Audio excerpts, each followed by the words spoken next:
What's going on, everybody? Welcome back to another edition of the Dolphins In Depth podcast. I'm Daniel Oyefusi. That is David Neal. Thanks so much for tuning in. Quick reminder before we start, make sure to subscribe to the Miami Herald YouTube page, like, share, comment, give your thoughts below, as well as subscribe to the Miami Herald. It's real important, juicy stuff. All right, so first wave of free agency is kind of over. It's been a week since, obviously, been a week since we recorded, a week since free agency started. The Dolphins are very, very active in the first couple of days. Past couple of days, things started to kind of die down. They have been making some moves. Most recently, agreeing to terms to bring back Andrew Van Ginkel. They signed another outside linebacker, Malik Reed, who was with Vic Fangio over the weekend. So the Dolphins still making moves, but obviously the big wave, first wave of moves. I mean, all the money has been spent for the most part. And want to recap all of that, give our thoughts, and really get a sense of where this team is now. As we're about, what is it, March 21st, maybe about a month away from the draft. The Dolphins don't have any picks. Well, they have 4 picks, but they don't really have any picks. But nonetheless, they're going to be adding some players through the draft. And then we start to get into, rookie mini camp, OTAs, whatnot. And then we're a couple months away from training camp. So let's take a step back. Let's look at all the moves the Dolphins have made. They actually have addressed every single side of the ball, offense, defense, and even special teams, bringing in a new punter, Jake Bailey. They also added Braxton Berrios, who obviously played at could be a new return specialist. They needed some juice in the return game. He comes as maybe new offensive weapon, return specialist. On the offensive side of the ball, they've also added Mike White to be a potential backup, tight end Eric Saubert, offensive line Dan offensive lineman Dan Feeney. I believe that's it on the offensive side. But on the defensive side, which I really want to touch on, is where I think they really made some strides. Obviously, getting Jalen Ramsey before free agency opened, but I'm sticking to the free agent signings. Bringing in linebacker David Long, safety Deshaun Elliott. They made a whole bunch of other moves in terms of re-signing, bringing back a lot of guys like Nick Needham among them. But I want to start there with what do we think is the biggest move so far, the most impactful move outside of Jalen Ramsey? We know that that's their big major move of the offseason. But taking in the signings, re-signings, I really look on that defense side of the ball, where I did expect a lot of turnover. Like we said last week, you bring in Vic Fangio, you bring in a new defensive coordinator, you need guys to fit that. I think we even saw that, a couple of days ago when they signed Malik Reed. He was an undrafted guy, kind of a guy that I wasn't on my radar, probably not on a lot of people's radar. But he had his best season under Vic Fangio. So you want to bring in guys who fit the system, who know the system. I think they've done just that. I think that specifically with the signing of David Long, I think that I don't know if I want to say that that's their best signing or he's going to be like their most important player because we know how impactful Jalen Ramsey is going to be in this defense. But I go back to a couple weeks ago before free agency started, where when I said I'd love to see them get like a standout middle linebacker, somebody to really like be the captain of that defense. Landon Roberts was that for so many seasons. He went off to Pittsburgh. His skill set was a bit limited in terms of being an every down linebacker. He was really that thumper, that early down guy, that guy that was pretty good against the run. But in this defense, they need somebody that can do it all. Jerome Baker has his specific skill set, but I really like the addition of David Long because he really can do it all. He can run, he can cover, he can blitz a little bit, he can play it on. I mean, he really can do it all. You can look up a whole bunch of different stats that show how effective he is. Run defense, run stuff rate, coverage, passer rating, all that. I mean, he really can. And a lot of people are saying, well, like, why were the Dolphins able to get him for so cheap? I believe it was a 2-year, $10 million, $11 million deal. The only question about him is health. And obviously, that's a big if. We've talked about that a lot with Tua, a lot with other guys on this roster. But the one thing about him is just not being able to stay healthy. I mean, I don't believe he's played an entire season. I think he started about 21 games the past 2 seasons because of injuries. Whether I think it was a hamstring that limited him the final 5 games of last year. He's had a lot of soft tissue stuff, which you never want to hear when you're in Miami because we know how that was with Devontae Parker, kind of bothering him being in and out of the lineup. But nonetheless, if he's in the lineup, you have a top end middle linebacker, and you look at all 3 phases of the defense. You got difference makers We know the defensive line with Christian Wilkins, Zach Sealer, Emmanuel Ogba when healthy, outside linebacker Jalen Phillips and Bradley Chubb, middle linebacker. I think we have two guys who can be difference makers in their roles. I think Jerome Baker in a very defined role, whether it's blitzing, whether it's kind of running sideline to sideline, I think he can be very, very effective. Obviously, I've talked a lot about David Long, and then we know how great the secondary is, or on paper it is, or how paper it should be. On paper, how good it should be with that duo of Xavier Howard, Jalen Ramsey. You got Javon Harlan, who's really coming into his own, and then we'll kind of see what happens with that second safety spot because I think that's one thing that's actually really interesting. And obviously, when we get down to like training camp, I'll really dive into that. But I just find that really interesting because instead of and what I've noticed in the first week of free agency was that the safety market was very, very bare. I mean, there were not a lot of safeties that were getting paid a lot. I think Jesse Bates went to the Falcons. I think he may have signed for like 16 mil, but outside of him, there weren't a lot of safeties that were getting paid. There was a lot of smoke about, Jordan Poyer coming from the Bills to Miami. He kind of flirted with that. He kind of talked about that. Ultimately, he ended up going back to Buffalo on a deal that like wasn't too crazy. Like, I don't think it was anything that the Dolphins couldn't have paid. They just decided not to pay it. But so the Dolphins essentially they get a guy, Deshaun Elliott, who I know from my days back in Baltimore. He was most recently with the Lions the past couple of seasons. He kind of has that versatility where he can play deep. He has the athleticism to play deep. He's really aggressive. He can come up and make some tackles. He's a big hitter. So you kind of have like a big group of guys who, whether it's Deshaun Elliott, Ron McKinley, who stepped in as an undrafted rookie, Brandon Jones coming off his torn ACL. You have like a whole bunch of guys who can, fill that role of the second safety. But I really do like what they did with David Long, getting somebody who is at the center of the defense, and he's going to be asked to do a lot, but he has the capability to do a lot. Overall, I think that I'd probably give this first, I don't want to like kind of put a cap on free agency because there's still players out there that could be added and moves to be made.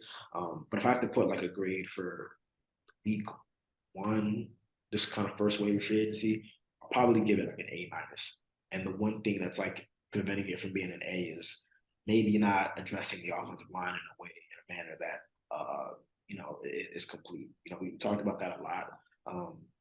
I'll say like it's clear, and again, what I said came to fruition, where I was like, I think the Dolphins should target a starting right tackle or a starting left guard, but I don't think they will. And to date, they haven't. I mean, I'm not really sure what else is out there in terms of like legitimate starting, offensive linemen. I mean, I think that at this point you're kind of getting marginal. I'm not getting marginal, increases in production. I'm not really sure about that, but I didn't expect them to. So I think the one thing that's kind of keeping it from being like an A plus smashing warrant success, it's not addressing the offensive line, but I didn't expect them to. What are your thoughts on this first week of free agency? And just sticks out to you? I mean, well, yeah, kind of said it all right there. It's my fault. Did leave a brother a lot to say here. No, David Long is probably the most important person that they've signed because you're not going to have a great defense if you don't have that solid middle linebacker. You don't have that. If you don't have that, that guy in the middle guiding everything and doing, playing the role that pretty much every great defense has had, for the last, 40, 50, 60 years since they began playing like a 4-3. And no matter what incarnation of 4-3 or 3-4 you play, you're still going to need that guy in the middle who can play, run, pass, direct, kind of your guy who can, he can be your Stevie Wonder on Talking Book and Intervisions. He's going to play all, he can sing and he's going to play all the instruments too. Actually, music in my mind also, but the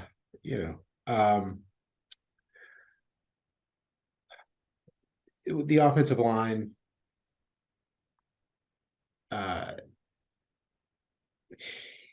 If they didn't see anything they don't like, let's say don't buy something you're not crazy about just because it's on sale. And especially if you're going to, use it as the main, as a, main course with the main course, or when you're starting lineup, you know, uh, figure something else out. But, don't buy something just because it's on sale. And yeah, the defense obviously it looks like they shored up a lot of spots, and they've plugged a lot, they filled in holes, um, and so I mean, it looks about as good. I will call, obviously, you get in this winning the off season. Um, the Dolphins look like they've won they've not for the not for the first time look like they've won the off season. Yeah. And I would say it's an A if you were to give it a grade. You're going higher than me. I give it an A-. You're going higher than me. I will because I don't know that you can't. Yeah, it would have been nice to have them address the offensive line, but is that something that was really available to them? If it's not available to you and it doesn't make sense for you to do it with what's there, then don't do it. And you say figure something else out. So you can't penalize someone for sometimes you can't penalize someone for making a smart move that's not. You know, it's like when you it's sort of like how people in their late 30s they say, oh, why haven't they ever been married? Well, maybe they've been smart enough to not get married to that point. Maybe maybe they've made good decisions. Maybe they shouldn't have been married to that point. Same thinking, maybe they're not ready yet. Now, now they're ready. Maybe they didn't make the bad decision that somebody else made. So it's the old saw in sports. Sometimes the best trades you make are the ones you don't make. Sometimes the best signings you make are the ones you don't. That's true. So that's true. Again, so yeah, it's a tentative, of course, a tentative A, and it's this is all speculation of monopoly money until people get out there and start hitting each other on a Sunday. But yeah, you'd like to think that the most recent signing, putting him on putting him opposite Bradley Chubb in Vic Fangio's defense. Okay, you're going to get the production you got out of him before. And hopefully also you're going to get a little more out of Bradley Chubb than you got after the trade deadline. That's you gotta hope that. Gotta stay healthy too. You got obviously health is so and that's that's not a light concern with the Dolphins because they've had some of their key players have injury issues, and so it looks great. I like what they've done so far. I'm interested to see, even though they don't have many draft picks, I'm interested to see what they do with those draft picks. I'm even interested to see what they do in undrafted free agency. There's always one or two of those guys that pop up roster. They had that last year. Yeah, maybe maybe surprise you. Maybe that's where your next right tackle comes from. Who knows? So it's fine enough job for where we are, and so now we move forward, and you try to make the most of what not even a handful of picks. Yeah, I think they got 4. So yeah, exactly. Yeah. Like I say, there's right about where they had last year after they traded for Tyreek Hill. So yeah, it'll be a light weekend for me, and I'm not complaining at all. I was gonna say light weekend. They're only gonna give you one meal at the Dolphins facility. Maybe some snacks last year. Last year they gave me some snacks. So I'll eat some brownies. No. They gave me some meals, some snacks. My bad. Maybe not shortchange. I was gonna say, man. Nah. First class dining. We had some nice meals. We had some sweets to to take us through the entire weekend. You know, we're working hard, Okay. hardly All right. working. Yeah. So like I said, 4 picks, not going to be a ton of action, but there's going to be moves and some decisions to be made. Um, up until next month's draft. One last thing before we take a break on the offensive line. I think that Chris Greer definitely foreshadowed some of the moves that they made. He's not only spoke highly of the current guys, some of the young guys that they have named Eichenberg, Austin Jackson, but also some of the veterans that they had, and they did bring some of them back. They signed Kendall Lamb, who played like one half of the Patriots game before he got hurt. Jerron Christian, who's a younger guy, but who they got late in the year, and then obviously the one outside move is Dan Feeney, who the contract details came out. I mean, it's a 1 year, $3 million deal. So he kind of projects as maybe like a backup center guard, but I mean, I guess I wouldn't discount him potentially, pushing for that left guard spot. It's not an expensive deal, but it's not one of those kind of just pick you off the street type of bet minimum deals. So we'll see what happens. Once they really start practicing. But all right, we're going to take a short break, but when we come back on the other side of things, we're going to put the Dolphins offense and the Dolphins defense, the new revamped versions of these units after free agency, and we're going to talk about which unit we expect more out of in 2023. We're going to take a short break, but stay locked with us. What's going on, everybody? Still here on the Dolphins In Depth podcast with David Neal, talking all things Dolphins. So in the first half, we're breaking down our thoughts on the first week of free agency. Obviously, second, third waves coming. And I might gotta add the Dolphins, as a lot of you know, again, $13.6 million, but not till June 1st as a result of releasing Byron Jones because of the cap designation, the release designation. They're getting $13.6 million, so that's not going to be available. But that's not going to be available until June 1st. So there's potential for some additional moves to be made, later on in the offseason before training camp opens. We know they got Melvin Ingram a couple weeks before training camp. So there's still moves to be made, but as of now, the Dolphins have kind of passed this first wave of free agency. And I want to start the second half with taking a look at both units because we have had some kind of utterances and mentions of super team. I don't think this is that.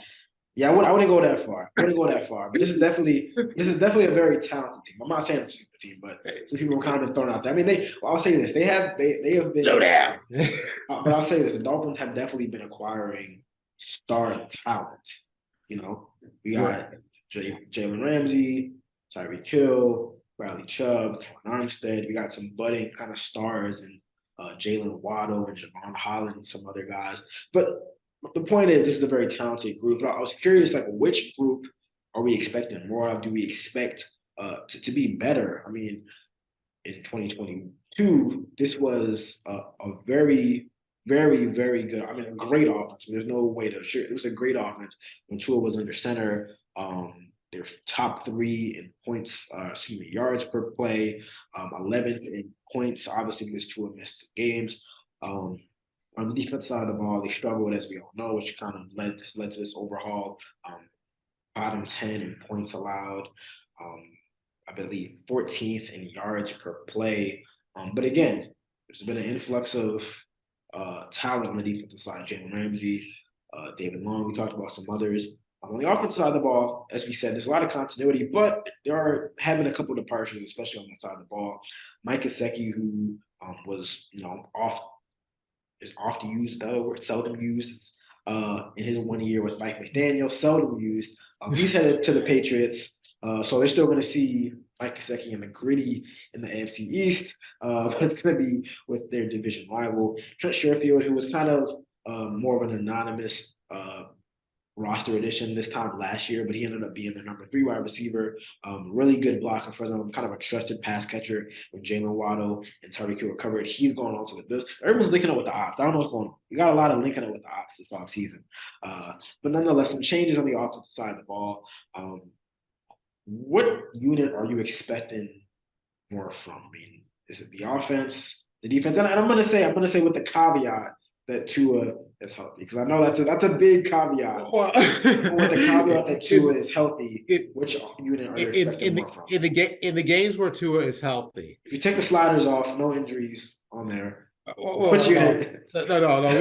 Let's deal in this reality. Let's deal in this world, on this earth.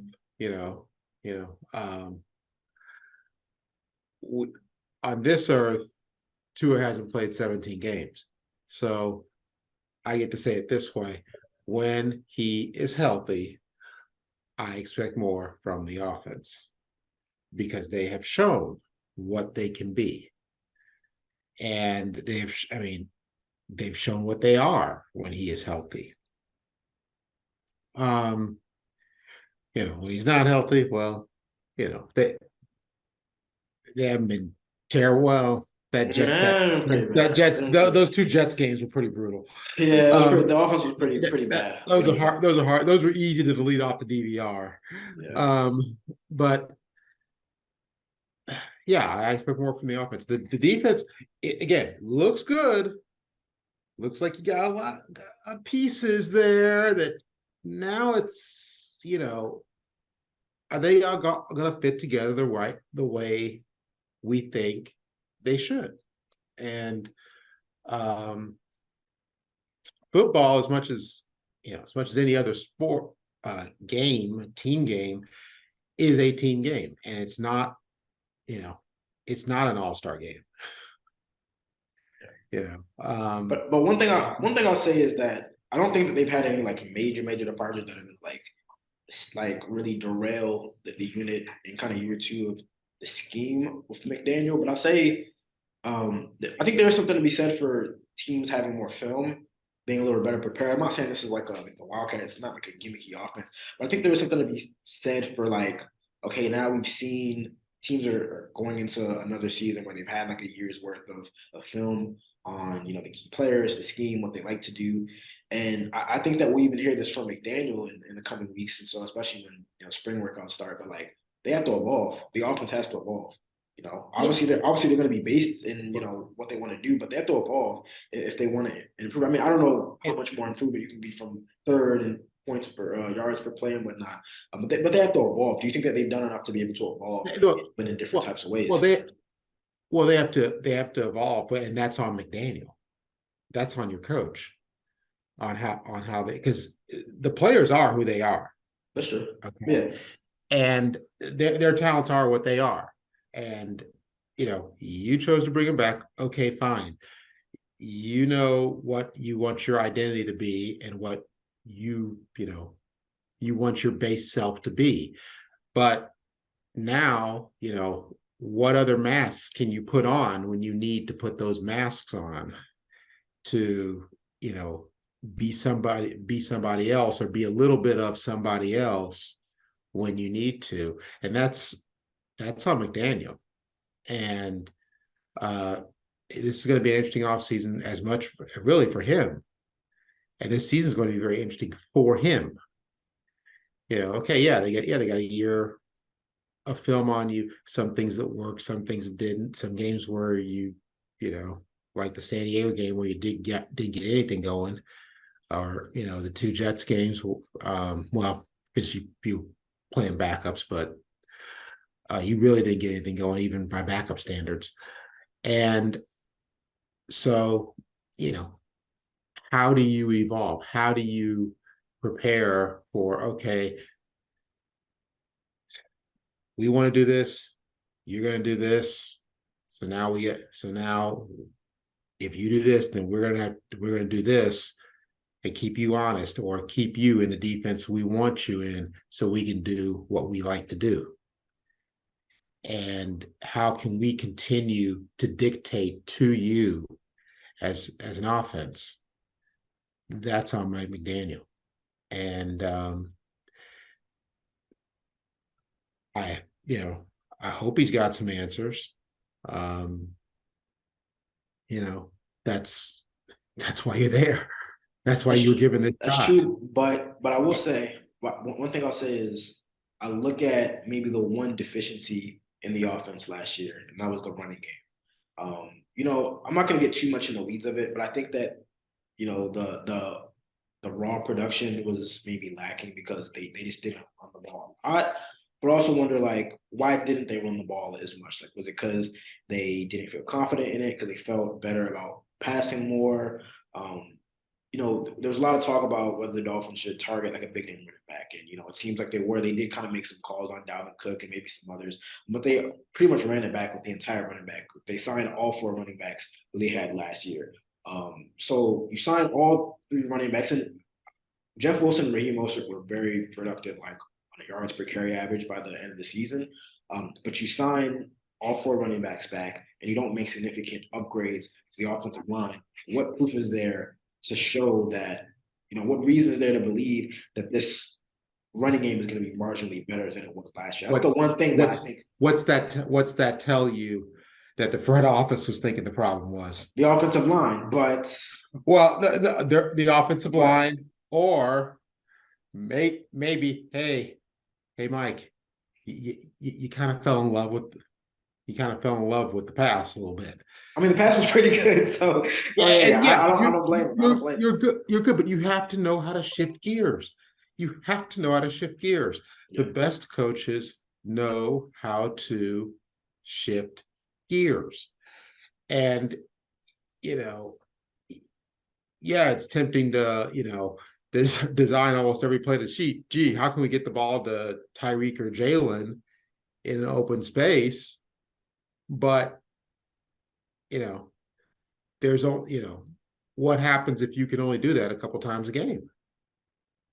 And what happens when that's not what you need? What you need is to pound the rock a little bit and give your defense a rest. What you need is to run some clock and run a good 4-minute drill and get out of here and go home with a win. I think there are times, and I think this happens. I think this happens. This isn't just a McDaniel thing, but I think this happens throughout the NFL, except for your real dedicated running teams, Philadelphia, Baltimore. I don't know. It might not be too many others, but you get into this kind of tunnel vision. Yeah, tunnel vision. Of, okay, how are we gonna do it? And look, it just reminds me of, you see it happen, and you're sitting there as an observer going, how, and it happens to coaches in big games. It happens to coaches in big games. It's why the Falcons don't have a Super Bowl ring. Don't have a Super Bowl trophy. It was because it was like they all of a sudden forgot, hey, if you run the ball a little bit, that clock's going to move faster, and they can't move the ball in big chunks down the field. They're already down timeout, so maybe you ought to do that. And it's nice to have Julio Jones over there, but run the ball a little bit. Yeah. 3rd and 1, don't go back in the shotgun and have Devontae Freeman throw a lookout block on somebody. But you get coaches, I think, in today's NFL just kind of forget, oh, wait a minute. We can do this. Yeah. And we can stay with it. And maybe we should stay with it. And, sometimes it takes more patience than some coaches have. And particularly young coaches. I'd say young coaches, but I think old coaches can get just as impatient. Sometimes coaches' personality. Yeah. So I think that there's an identification that maybe the guys we have can do the job. We just need to try to let them, give them the chance to do the job more often, and don't get freaked out when, okay, you ran the ball, just general running play gets 1 or 2 yards, and now you're in 2nd and 8. Okay, well, this isn't Canadian football. You still got 2 more downs. You can, you can try it a couple more times, go crazy, run the ball on 3rd and 4. I mean, everybody's setting up a pass defense. You're going to tell me you can't every now and then rip off not even just a draw play. Heck, sometimes a basic off tackle play when they're just not, when everybody's getting ready to pass rush or trap play. I mean, something like that. I just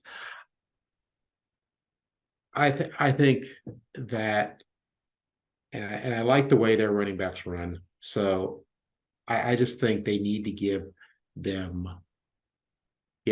more chances to do that. And I think it'll make, your dangerous guys on the outside all the more effective when you can do that. And it'll also give your defense a little bit of a rest, a little bit of a, breather when you get into these games where, somebody drives the ball down the field on you for, 70, 80 yards, and then, you know, you go one pass first down, one pass incomplete, short run, one third, you go four, not three and out, you go four and out. There's not much of an improvement except for maybe a little bit of field position. And then, here you are going, your defense is coming back on the field. Yeah.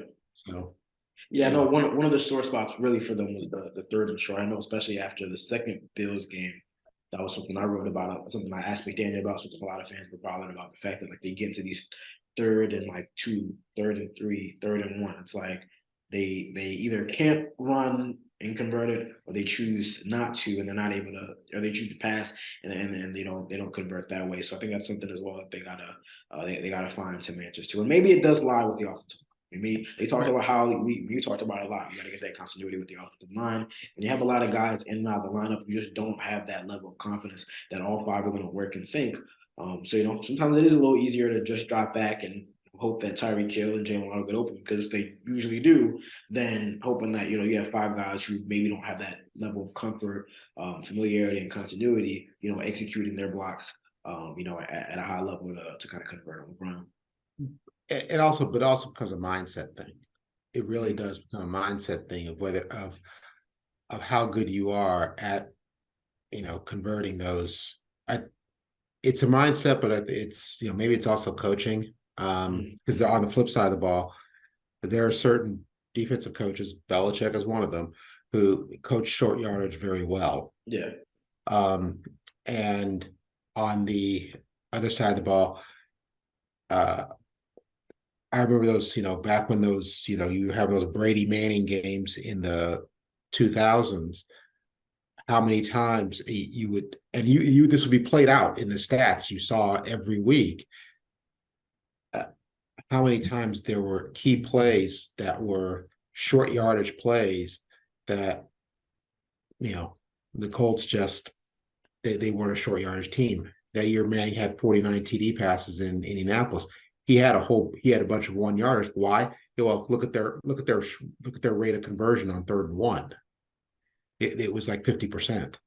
So I think that team's mentality, they weren't good at it, and they kind of never got good at it for a few years until, a few years later, and it became a mental thing. And, I think the Dolphins need to, get in the habit of, converting some of those early on in the season and early on in games, and establish, okay, look,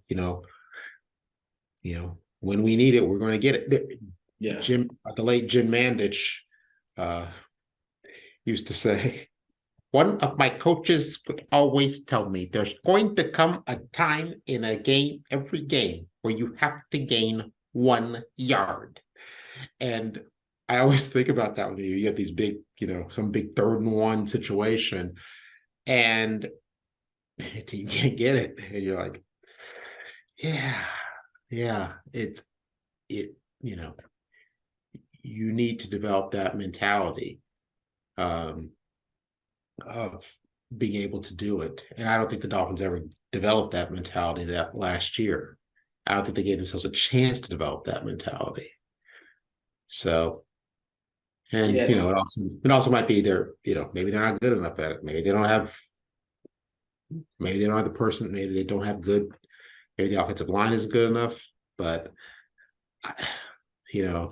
looking at the way those running backs run, I gotta think, you can I don't think the problem's with the backs if it's personnel. Yeah, And Mostert and Wilson were averaging about close to like 4.5, 4.7, 4 like they were very, very efficient.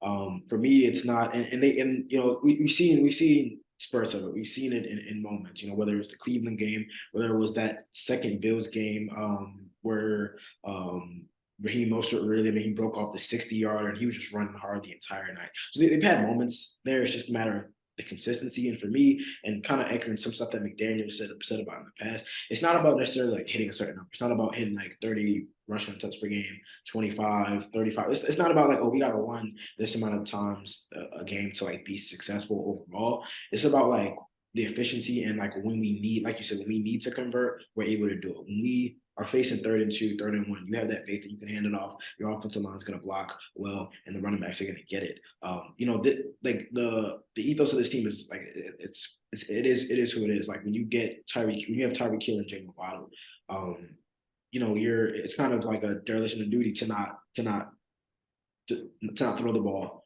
and not try to get the ball in their hands. So I understand that, but again, it's not about the volume to me. It's about just the efficiency. And again, they're when you bring back all 4 running backs, you're signaling that they're not the issue. So you didn't make any upgrades to the offensive line.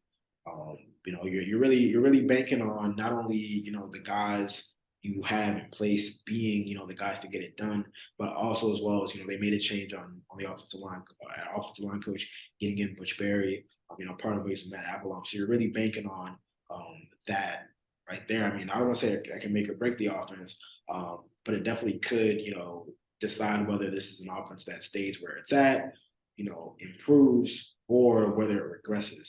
Because we know how injuries and kind of some struggles on that unit, kind of derailed the offense at times.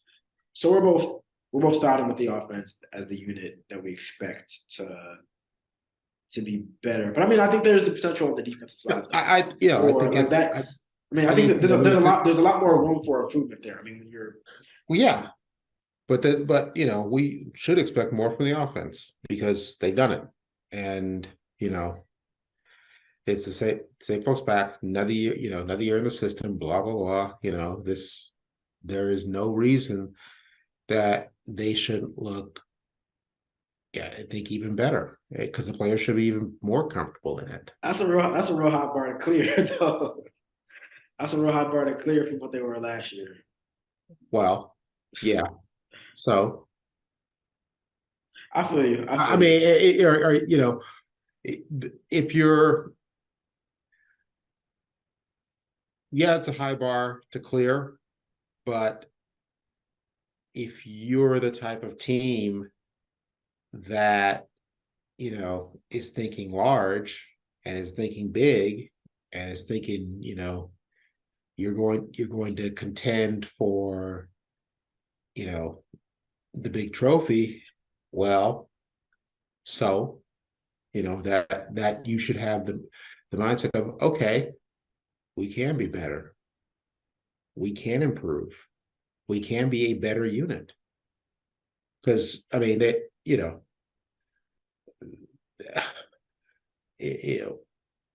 they can be a better unit. Yeah, you never. Yeah, there were better units there, and there have been better units. So you can be a better unit. You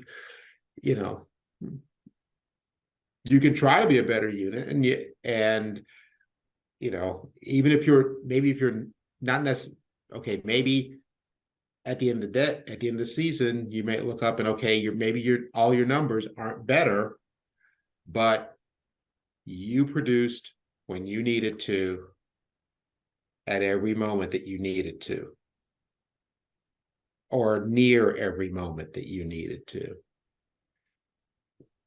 And you were the kind of offense that was complementary to your defense, then you are a better offense. And they average a few fewer points a game, but they're more consistent, and they close out games and they can run the ball better. And it's definitely offense. Yeah, it's definitely the mindset to have. Yeah, was gonna say in addition to some of the running woes, the one thing that stood out to me was that they did seem to be kind of boom or bust, like they really lived off the big play, maybe weren't able to grind out the 8, 9, 10 play drives that you need sometimes when you face better defenses. So I mean that you're right. I mean it's year two, teams have more film, but also it's kind of incumbent on that unit and that staff to find ways to evolve the group as a whole. Um, but yeah, I mean, I think there's obviously definitely high expectations for both sides of the ball. There's obviously there's the knowledge and kind of the expectation from what we saw with last year's offense, but obviously the talent on defense and kind of the reputation of Big Fangio leaves you with thinking that there could be some big things on that side of the ball as well.